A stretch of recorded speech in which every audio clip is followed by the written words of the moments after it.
सैयद सजाद हुसैन शाह का 3 रोज़ा सालाना उर्स नवाई इलाके मोज़ा गाही में इख्तिताम पजीर हो गया।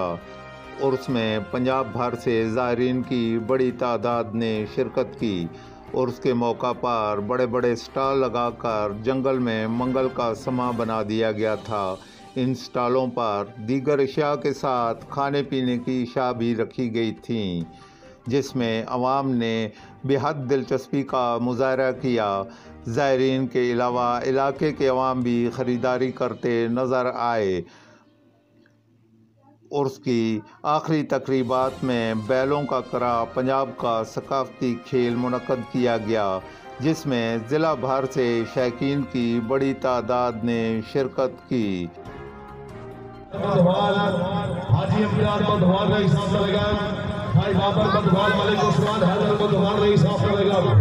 बहुत मेहरबानी जनाब।